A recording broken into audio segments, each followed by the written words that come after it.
அண்மை செய்தி. கிருஷ்ணகிரி கேஆர்பி அணையின் 3 பிரதான மதகுகள் மூலமாக கூடுதல் நீரானது திறக்கப்பட்டு வருகிறது. கிருஷ்ணகிரி, தருமபுரி, திருவண்ணாமலை மாவட்ட மக்களுக்கு இதனையடுத்து வெள்ள அபாய எச்சரிக்கையும் விடுக்கப்பட்டிருக்கிறது. அது தொடர்பான அண்மை செய்தியை பார்த்துக் கொண்டிருக்கிறோம். கூடுதல் விவரங்களோடு நம்முடைய செய்தியாளர் பிரதீப் இணைந்திருக்கிறார்.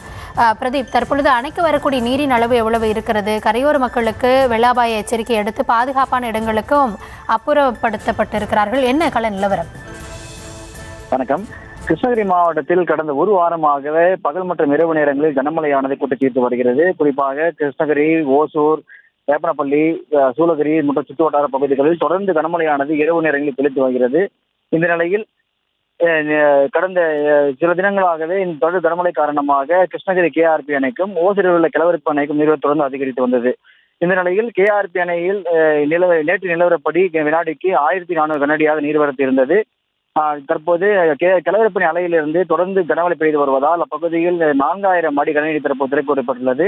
இந்த நீர் அணை தென்பெண்ணை ஆற்றின் வழியாக கேஆர்பி அணைக்கு வந்துள்ளதால் கேஆர்பி அணையில் தற்போது நீர்வரத்தானது 4249 கனஅடி அதிகரித்துள்ளது.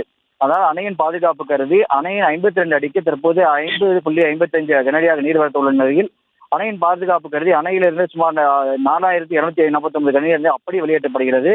இதனால் தற்போது அணையில் உள்ள தரைப்பாலம் முழுவதும் தண்ணீர் மூழ்கி வெள்ளப்பெருக்கு ஏற்பட்டுள்ளது.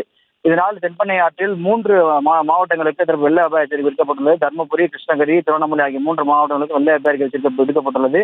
தென்பெண்ணை ஆற்று கரையோர மக்கள் யாரும் ஆற்றில் இறங்கவோ குளிக்க வேண்டாம் எனவும், ஆபத்தான பகுதியில் உள்ள மக்கள் உடனடியாக அப்பகுதியில் வெளியேற வேண்டும் எனவும் மாவட்ட நிர்வாகம் அறிவுறுத்தப்பட்டுள்ளது.